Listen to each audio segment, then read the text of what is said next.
everybody, it's me, Cassie Olberg in Selinsgrove, Pennsylvania, and we are back to our Building on Fast2Fab series.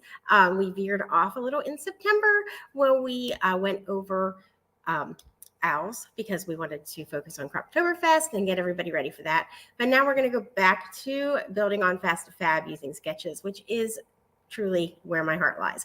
So I am going to, first I'm just going to show you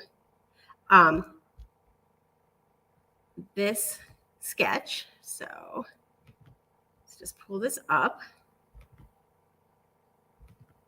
And this is the birthday bonus sketch that Creative Memories just put out there recently. And I want to show you guys how I would build it onto a Fast2Fab and how to change the orientation, because that seems to be a question that I get a lot. So we're going to go over that. I'm going to show you what the website shows. So this is the beautiful page that somebody created for us, and it is absolutely beautiful, and it is done in the orientation of the vertical, the horizontal pictures with the vertical title, and love that. But we're going to go and show another way to do this. So let's just come right over here. Now, if we were going to copy this, we could use this Bright Hues Fast2Fab page, because if you look, it is a perfect match for the sketch that they are showing. See, it has the sides, just how it is, and you can add to it, and you can grab your folder of supplies and make it all match and have a page done super fast. So that would be a way to do it and keep it the same. But we are going to go over how to do it and change the orientation.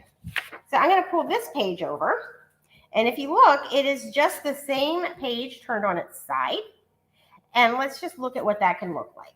So the first thing that you want is to choose your photos.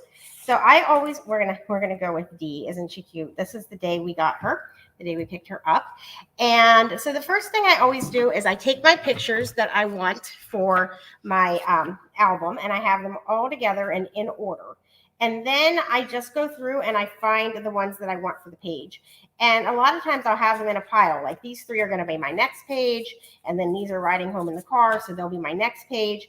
And I'll have those, if I have room, I'll have those all laid out on a table ready to go.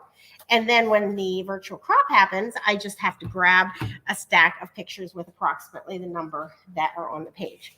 So anyway, I want these to be mainly vertical photos. I'm not going to use full 4x6 because I have some extra on both of these pictures.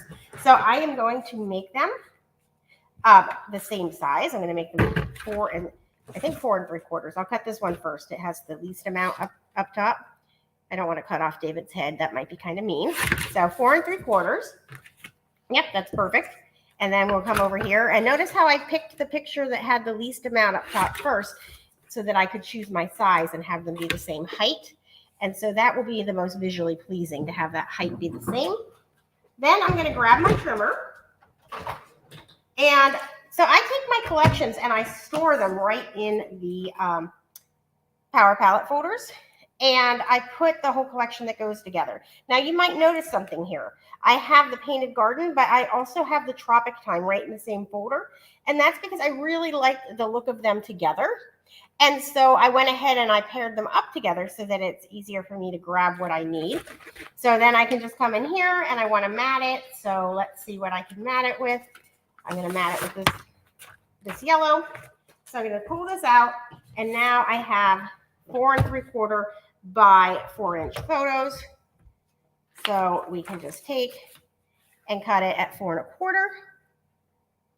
Right? Because we're going to make it 1/4 inch bigger than the actual picture. And then we're going to cut it 4 3/4. So we're going to do 5. And that way we get that beautiful 1/8 of an inch all the way around. So that's how people come up with those numbers for the mats when they're doing it. And so this is just changing the orientation on the birthday sketch if you're joining me late. So we're going to take our pictures and we're going to mat them. And sometimes I mat with cardstock, and sometimes I mat with tonal papers. And it's a lighter weight. It makes my album less heavy whenever I use the tonal papers. And they're actually just a little tiny bit more economical. Not that it's a big deal, but you know, it's you get 12 sheets for $10 in the tonal packs, and you get 10 sheets for $10 in the cardstock packs. So it is an economical way to do it, and it's just as beautiful. So we're going to go ahead and do that. So let's go ahead and we're going to go back to that overlay. So let me just pull this up. And a lot of times I just go back over and I look at what they did, because that helps me with what I'm going to do, right? So I look at this, I might put welcome, you know, welcome D right here if I want to. I might go ahead and decide to put some paw prints across there. So let's come back and work with this a little more. Okay, so I'm going to go ahead and I'm going to tape my pictures down, because I know I want them to go right here in this center. They are the center of the story. I'm going to put this one to the left because this came first. I almost put them down in reverse order. Not a big deal, but this is the order I want them on my page. Okay, this one needs to come down just a tiny bit. And you could measure straight across. I put it on the mat, and that's about as much as I'm going to do to get them exact. I'm never going to be the person who takes the ruler and measures across and makes sure that everything is exactly perfect. Just not my style. Okay, so they're down. Now let's go back to that overlay, or the picture. Should call it a picture of what they did. So I am going to go ahead and I am going to come over to my handy dandy folder, and I can pull some things out of here. So let's hide this. And they have some circles right in here, right in the painted garden. So I have all of these beautiful things. I think I have 2 packs of open embellishments here because I was using lots and lots of painted garden. I used it for an entire trip, and now I'm using it for a lot of my family things. I admit it is one of my favorites. So they have the circles going on over here, and I like that look. So I'm going to go ahead. I'm going to add my circles. Now let's look at this sketch challenge. So I can put them down here if I want to, or I could put them up at the top.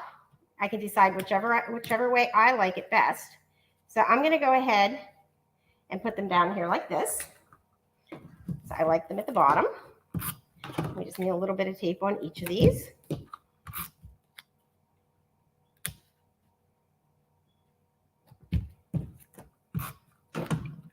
So this is kind of the donuts. Instead of using donuts, I'm just using these circles. And then I think I'm going to add, let's see, let's come over to the folder. So any of the things in here are going to be beautiful on here because they all go nicely because it's all painted garden. So I'm just going to decide what I like best. Okay, let me just pull this back on. That was my sweet girl calling. I will call her back. Sorry about that, guys. Okay, so we're going to bring this on, and I'm going to add this sticker here. And then I'm going to need a journal box. So this is a 6.5, so we're going to cut it in half at 3 1/4. Okay, and then I'm going to go ahead and use this rectangle. My good friend Pam Wynn always reminds me not to put the rectangles and the circles in the same spot. So we're going to bring this in and add our journal box here. And now I can write the story about us picking her up and how we got her 12 hours after we found out she existed. So that was super fun. And I'm just going to go ahead and put welcome D right across the top. Obviously, I did not save room to do a title down here because I decided I wanted my embellishments there. And then I picked this out ahead of time. It's a Take Me Away. I thought that would be super cute because we are taking D away and we are bringing her home. So that's how you can take it and you can turn it from one direction to the other. And It's wonderful that they started including these embellishments right on our layouts. I absolutely love that they did that. But remember that they're just suggestions. It's always just a suggestion. So I hope that you jump into a virtual crop someday soon and try this out. And if you are ever having trouble, please reach out, because it's very simple to do once you know how to switch orientations and allow yourself the ability to just build right on your Fast2Fab. So hope you're having a wonderful day, and I will chat with you soon.